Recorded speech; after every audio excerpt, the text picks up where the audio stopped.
AWS presents Tech Pioneers in association with CNBC TV18.com. AWS presents Tech Pioneers in association with CNBC TV18.com. And we are discussing today pushing the boundaries of new possibilities with GenAI. Generative AI is poised for significant growth. Last year, enterprises partnered with their solution providers or system integrators and mostly experimented with GenAI through pilots and POCs, which are focused largely around cost reduction, adding velocity, or quality improvement. On the other side, global solution providers, or GSPs, are also actively building GenAI capabilities to unlock innovation, productivity, and build comparative advantage. And on that note, we have today with us Annadurai Elango, popularly known as Anna. Anna is an Executive Vice President, Core Technologies and Insights at Cognizant.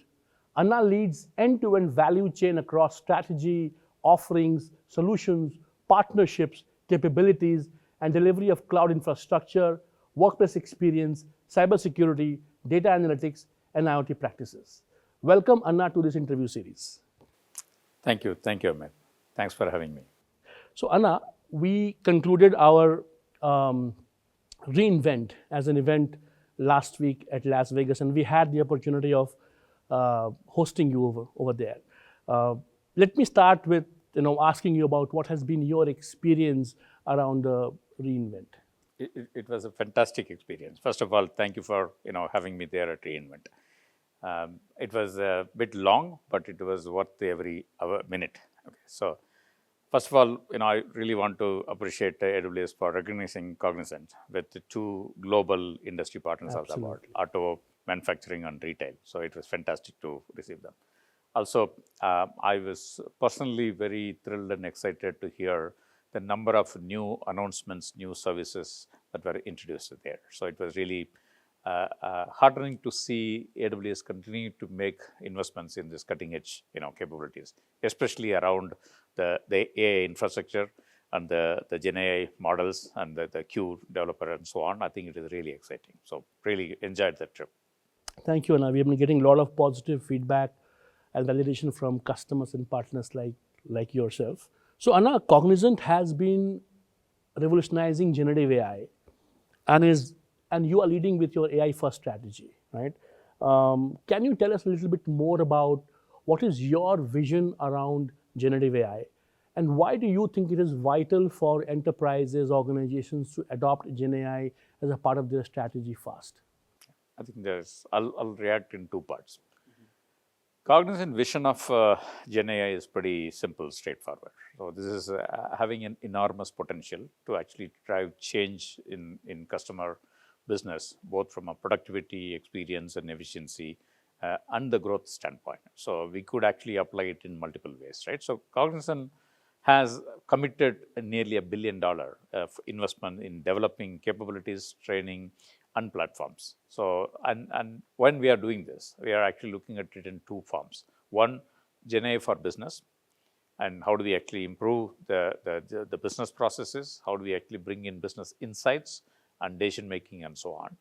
And then the second part is about GenAI for technology and operations, like where we could apply the ideas and tools and the platform to bring in better efficiency throughput for developers and people who are engineers who are actually running the IT operations and so on.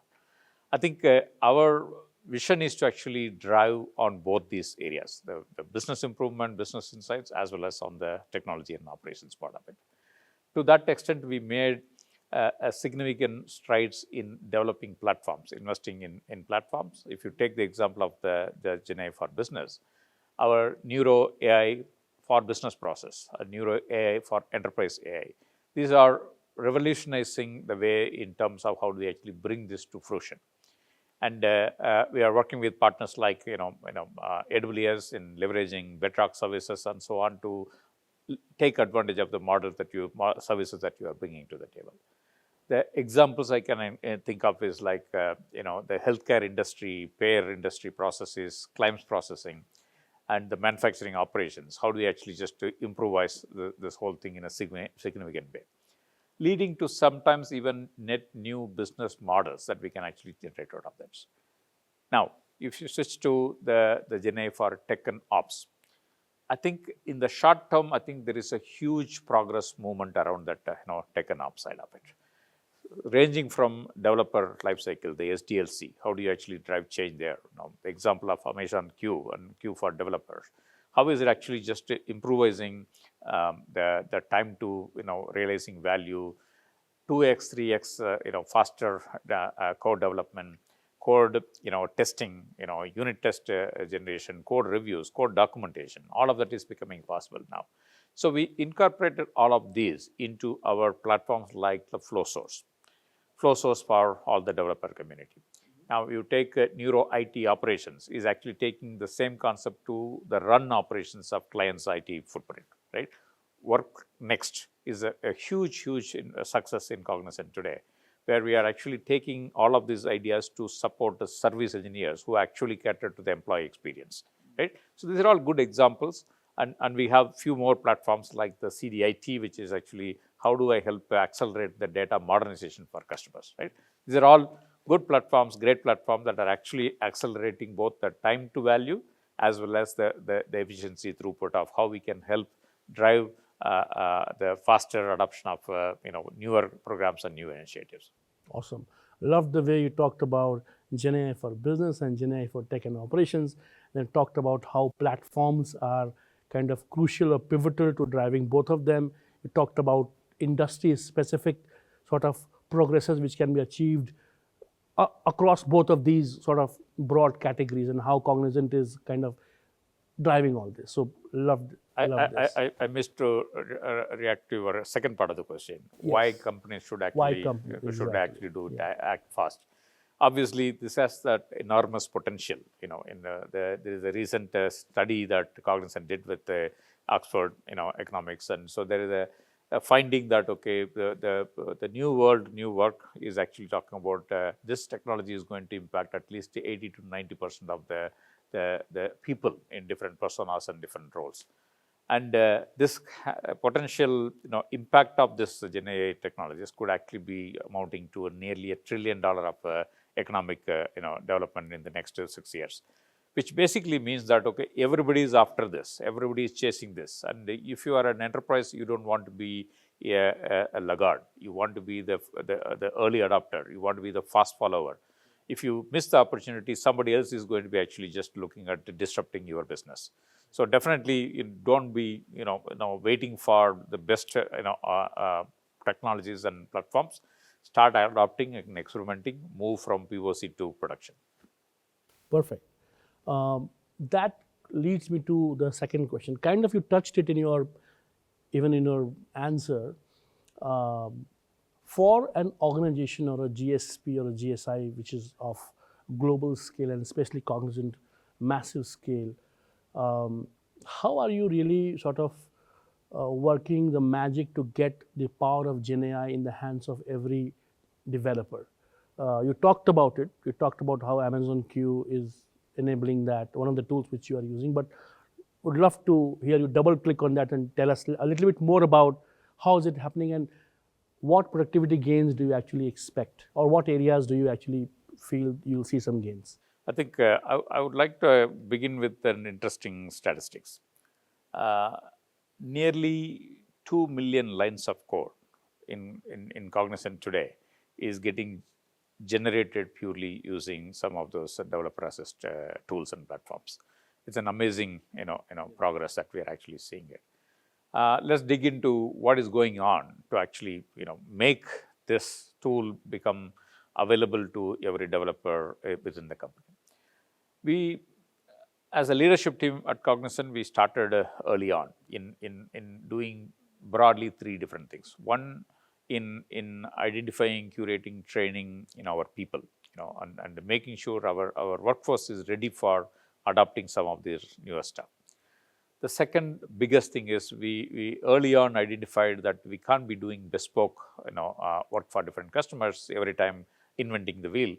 Rather, we want to actually invest, bring in all these capabilities into our own service delivery platforms or modernization platforms. I talked about some of the platforms.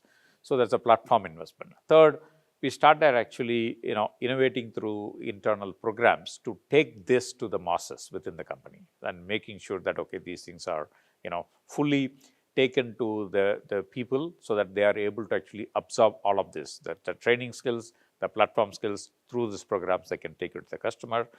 At the same time, we also brought all these capabilities to them through additional repositories and, road shows and so on. I'll talk about it in a bit. So talking about the training and people, it is interesting to note that today, we have about 200,000 people of Cognizant. We have 350,000 people. 200,000 of them are actually already trained on some or other GenAI tools and platforms. That's a huge, huge investment and commitment in building this capability. And we continue to actually, scale it up. We work with partners like, AWS and companies like ServiceNow, NVIDIA and so on. I think this is a huge effort that is going on. It will continue, right? Talking about the platforms, I think that I personally feel very, very, proud of what Cognizant is able to actually pull it off. The platforms I talked about, the Neuro AI for enterprise, it's a huge, huge accelerator, time to value for customers, all bringing in multiple models into an enterprise, at the same time being able to deliver it in a responsible AI way, because those guardrails are extremely important when you are actually, getting into an AI Gen AI program. So that is actually a big, big move. And likewise, I mentioned about the Neuro IT Ops. There is a Neuro for business, ops, the CDIT platform, a Neuro cybersecurity platform, the WorkNext platform. All these platforms have actually brought together all those plethora of capabilities that we have gained over the decades of experience. And thus all the knowledge got actually embedded into these platforms. And that is what our teams are today using it to solution for new customers. At the same time, we take it to our existing customers to actually accelerate that value. So this platform adoption is actually important, a pillar of our GenAI strategy. Third, I mentioned about the programs. As an example, if you think about Blue Bolt, we started Blue Bolt as a grassroots innovation program in Cognizant early on. And that time GenAI was still in the making, but then we started that as a innovation program, where the various teams come to on a platform and then they bring out ideas. What happened is over time, most of those ideas all centered around the AI, ML modeling, the GenAI, and so on. To date, we have nearly 300,000 ideas were captured in the Blue Bolt platform. Of the 300,000, 30,000 ideas have been taken to clients and then actually taken to production so that, okay, customers see that value. It's an amazing, outcome that I can see. So Blue Bolt and the innovation combined with the GenAI is actually becoming a big thing. Now, lastly, if you think of how do we make all the resources available to every people developer in the system, we have GenAI studios that are launched across the globe, where we actually bring in customers, we bring in partners, we bring in our employees to train them, to do model and create POCs and MVPs and so on. So that become the breeding ground for all those new ideas to actually come to fruition, right? So we built a lot of internal hubs, repositories, where all the resources are becoming available to everybody in the system. I would, to top it all of this, I think we also run an ongoing year-long hackathons and GenAI runways. Thanks to AWS, you've been a very integral part of our GenAI runway, and we've been running it across the different cities. Started in Chennai, Bangalore, Pune, now in Hyderabad, and so on. I think that kind of programs that actually keeps the people motivated and engaged and continue to share and learn. I think this is the foundation on which we are taking all of this to the people. Thanks, Anna. And I'm sure a lot of ITS companies, enterprises would be watching this, and really love to hear this messaging from you in terms of what really takes to drive virality and adoption for the developer ecosystem. So thank you so much. Let me ask this question on behalf of the enterprises and organizations, right? You talked about a number of use cases. Some of them, as you said, could be around tech and ops. Some of them could be around business outcomes. for an enterprise company, which is not an IT services provider, what criteria should company use to evaluate and prioritize GenAI initiatives, basically? How should they pick up the ones which are more important than, probably deprioritize others? I think everything like any other enterprise program, things start with aligning the program's outcomes to your business strategy. Whatever is the priority for the business need to be actually aligned to, the technology, and GenAI is one of them, right? So it need to be starting with what is the North Star that you are trying to accomplish from a business standpoint. And the North Star could be, as we said in the beginning, it could be a significant cost takeout. Yeah. North Star could be about actually applying this to actually get into newer services, newer products, and new business models. How do you want to actually generate that, right? Or you improve your customer experience and, on the B2B or B2C from a customer experience, and then drive it to actually grow the business faster. So first and foremost, the company need to be clear on what is that end goal or the North Star they are trying to accomplish. So the program is aligned to that. So number one. Number two, you also need to do a continuous risk assessment. So entering into a program like this is not without actually any considerations for certain potential risk as part and parcel of this. The data privacy, for example, or data sensitivity or the compliance aspects are extremely critical. Selecting the right guardrails, selecting the right framework before you implement and a GenAI program like this is extremely important, because without actually having all the safeguards, you could unnecessarily expose your business to undue risk from the business standpoint. So that becomes another thing. If you're not ready, you don't want to be jumping the bandwagon and then get into large scale production improvement. The third part I would think of is bringing the company together, the different departments, different functions, different capabilities, to actually create a culture of a cross-functional collaboration. Because in order for you to drive that wholesale efficiency, and you need to bring in that the whole new business models, so it need to be a collaborative effort across the thing. You can't do this in silos. That's another important thing. The last part I would say is make sure there is a planning for ability to scale it to production scale at an enterprise level. Driving this, it could be about your underlying AI infrastructure, it could be about your models, it could be about your compute, it could be about your data lakes and so on. So make sure that you thought through those before actually just doing that part. So these are 4 or 5 important elements I would recommend companies to think through before actually they just go big time on production part. Amazing. I think companies would love this. Talked about business outcomes and working backwards from what and where you want to be. Talked about risk assessment, right? Talked about having a culture of all the various cross functions coming together to really amplify the impact across the organization. And then you talked about how to make sure that you have planned the scale and pretty much you are aware about how you are going to land this. So I think great, and I'm sure enterprises would love this answer. Let me switch to a little bit different. Cognizant obviously is one of the North Stars in terms of where many IT ITeS companies would aspire to be, right? It is one of the top companies globally. Huge respect, right? You also have a very strong social angle, CSR. You give back to the society a lot. Tell us about what is Cognizant doing about